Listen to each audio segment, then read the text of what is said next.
Olá, a paz do Senhor Jesus Cristo para todos os irmãos que nos ouvem neste momento. Aqui quem vos fala, seu amigo pastor Luiz Carlos, mais uma vez, trazendo a você aí uma palavra para o seu, para o meu, para o nosso coração, nesses dias que vivemos. Graça e paz, queridos. O texto que eu quero mostrar para você está no livro de Mateus, capítulo 4, versículo de número 1. Diz assim o texto: Então foi conduzido Jesus pelo Espírito ao deserto para ser tentado pelo diabo. E tendo Jesus jejuado 40 dias e 40 noites, depois teve fome. E chegando-se a ele o tentador disse: Se tu és o Filho de Deus, manda que essas pedras se transformem em pães. Ele, porém, respondendo, disse: Está escrito, nem só de pão viverá o homem, mas de toda a palavra que sai da boca de Deus. Então o diabo transportou a cidade santa e colocou sobre o pináculo do templo. E disse-lhe: Se tu és o Filho de Deus, lança-te daqui abaixo, porque está escrito que aos seus anjos dará ordem a teu respeito para e tomar-te-ão nas mãos, para que não tropecem em algumas pedras. Louvado seja o nome do nosso Senhor Jesus Cristo. Meus queridos e amados, aonde nós encontramos o texto sagrado, falando acerca então da tentação de nosso Senhor Jesus Cristo.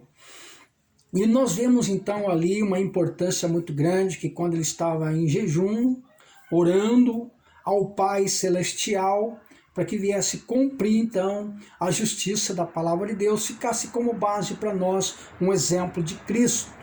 Porque nós vemos ali que Jesus estava na porcentagem homem. E sendo assim, por sua vez, ele então mostrou para nós a respeito, então, que ele podia vencer o inimigo e as provas do dia a dia. E para nós não é diferente. Claro, Jesus é Deus, eu sei que Ele é, porque Hebreus capítulo 1 fala que Ele criou todas as coisas. Mas aqui no livro de Mateus capítulo 4, versículo 1, que ele resistiu o diabo através de jejum, oração e através da sua fé. Ele então, na porcentagem homem, ele estava fraco ao jejuar. E o diabo, por sua vez, aproveitando essa oportunidade, tentando então massacrá-lo e fazendo que ele pecasse ou servisse o diabo por alguns momentos, transformando um pão, pedras em pão e comendo, depois pulando o pináculo do templo, etc.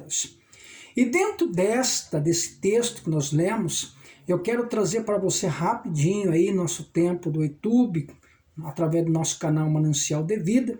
Desde já, inscreva no canal, bate no sininho, mande essa mensagem para alguém. Vamos a divulgar a poderosa e maravilhosa palavra de Deus.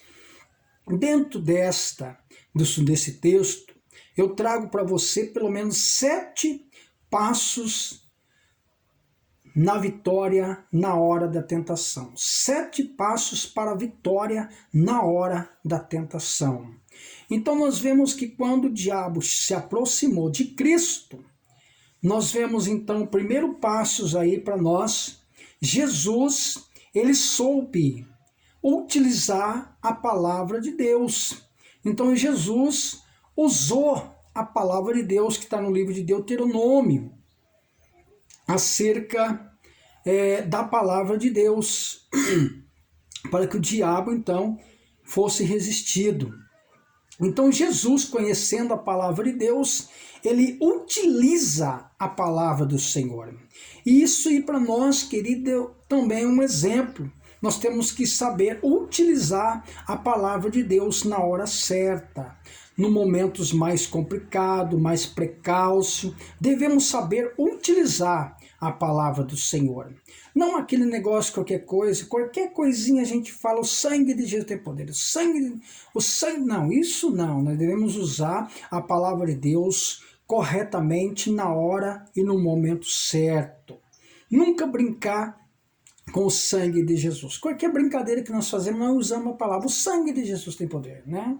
Não, isso não, nós devemos usar o sangue de Jesus tem poder na hora certa, na hora que nós precisamos urgentemente de clamar o sangue. Aí sim devemos usar a palavra, o sangue de Jesus tem poder. Mas ao contrário disso, fazer que nem Jesus nos deu um exemplo, usar a palavra de Deus. Está escrito, Satanás, né?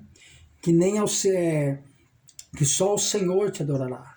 Então o próprio Jesus, ele conhecendo a palavra de Deus, ele utilizou a palavra de Deus. Na porcentagem homem, ele conhecia as escrituras sagradas. Claro que ele é Deus, ele então aspirou a palavra de Deus, conhecia a palavra de Deus. O Novo Testamento, ele que se revelou, que ele conhece a palavra. Então, no Antigo Testamento, na porcentagem homem, ele usou a palavra também de Deus no Antigo Testamento, mostrando para o diabo que ele poderia resistir o diabo pela carne e também pela fé e oração e jejum. 3 importâncias que o cristão precisa aprender: pela fé, por jejum e oração. São 3 importâncias que o cristão deve aprender. São 3 armas aonde nós devemos utilizar para resistir à paixão da carne, porque a carne tem seus desejos. Se nós deixarmos de se levar pela carne, nós estamos enrolados, estamos massacrados por ela, porque ela nos massacra mesmo, nos judia de nós. A nossa alma, o nosso espírito é destruído pela vontade da carne. Então devemos usar a nossa fé, o nosso jejum e a nossa oração contra a vontade da carne e a fé, alcançando a soberania de Deus. Então Jesus, ele viu que a tentação estava sendo forte, ele usou a palavra de Deus. Segundo passo aqui na hora da tentação é através da oração. Olha aí no livro de 1 Tessalonicenses, capítulo 5, verso 17, Paulo diz: orar sem cessar. Então Jesus, na porcentagem homem, ele tinha os seus pontos de fraqueza humana, mas ele não vivia sem orar. Ele não vivia sem orar. Sempre ele estava no jardim de Getsemane, ali orando, buscando a Deus, jejuando, conversando com o Pai Celestial. Claro, ele para fazer milagre não precisava, porque ele é Deus. Mas na porcentagem homem, ele precisou de orar, precisou de jejuar, precisou de estar em comunhão, ele precisou de alguns amigos para ele ter ali vitória em si mesmo. Claro que Jesus é o Pai da eternidade. Isaías fala que nascerá um Pai da eternidade. Mas na porcentagem homem, exemplo para nós, na hora da tentação, ele precisou viver em oração. Ele buscava a Deus, ele orava o Senhor. Isso é um exemplo para nós, da qual ele levou os discípulos com ele. E diz, orai comigo, vigiai um pouco. Vai chegar um momento que eu não estou convosco e você vai precisar aprender a orar. Então, exemplo para nós, para os discípulos, Jesus deixou. A nossa vida tem que estar em constante oração. Paulo diz aí no livro de 1 Tessalonicenses 5,17, orar sem cessar, orar sem parar, orar constantemente, buscando sempre a perfeição de Deus através da oração. Então Jesus deixou esse exemplo para nós como um homem de oração. É através de oração que nós conseguimos alcançar a soberania de Deus para nossas vidas. Através da oração nós continuamos a ficar de pé. Sem oração nenhum poder.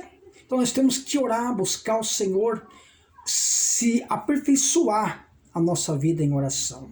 O terceiro ponto que nós vemos aqui, o terceiro passo na hora da tentação, é através da vigilância, né?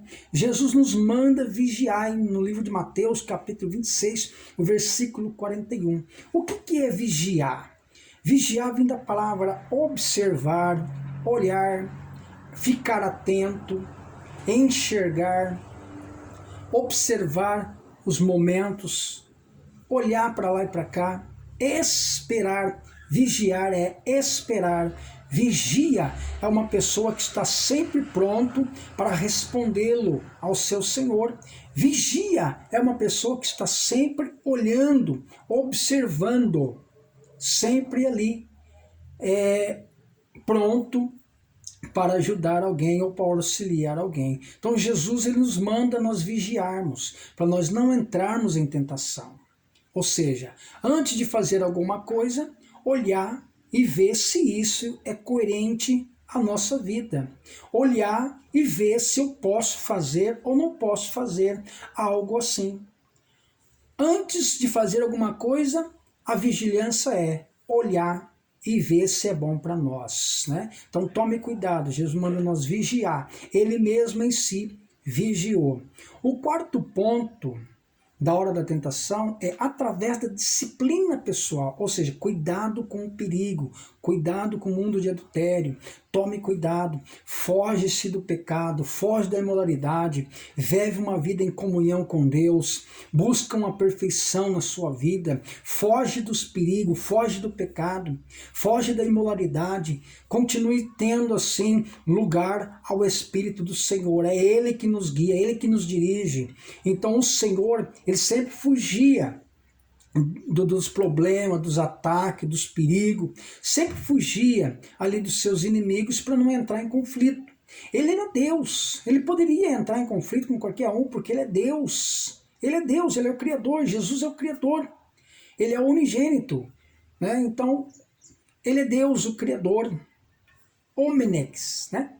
Então, ele é Deus. Então, Jesus, mesmo sendo Deus na porcentagem homem, ele fugia do perigo, dos comentários, dos ataques das pessoas ali presentes, que ele não queria se auto-revelar, somente revelava aos discípulos. E para eles, os grandes ali da lei, doutor da lei, falavam em parábolas, porque ele não queria se auto-revelar aos homens, porque era perigoso matar ele mais rápido. Então, ele queria mostrar para os discípulos que ele era Deus e estava instruindo os discípulos na sua palavra. Então, a Bíblia disse na disciplina pessoal, cuidado com os perigos, cuidado com o mundo de adultério. Tome cuidado, continue sendo orientado por Deus. O quinto passo, para nós vermos aqui, resistindo o diabo. Jesus sempre resistiu o diabo, né? Sempre resistir. O que é resistir o diabo? Resistir o diabo é não fazer as vontades do diabo, é não fazer o que o diabo quer, porque o diabo está pronto para matar, roubar e destruir, mas Jesus veio para dar vida, então nós temos vida. O sexto, buscar a santificação, ou seja, o cristão precisa ser sempre de Deus, buscar sempre estar com o Senhor, resistir o mal e sempre viver uma santidade. Santidade significa ser parado do pecado e da morte. O último, ocupando a mente com as coisas espirituais, buscando o aperfeiçoamento, sendo orientado por Deus, vivendo uma vida coerente ao Senhor. Ocupando a mente, porque mente vazia é oficina de Satanás. A mente cheia é uma mente especial, que sempre nós estamos em comunhão com Deus, amém? Que Deus te abençoe, Deus te guarde, no nome do Senhor Jesus. Se Deus falou com você, mande essa mensagem a alguém, inscreva no canal, bate no sininho, nós estamos aqui para te ajudar e também evangelizar alguém. Que Deus te abençoe, no nome de Jesus.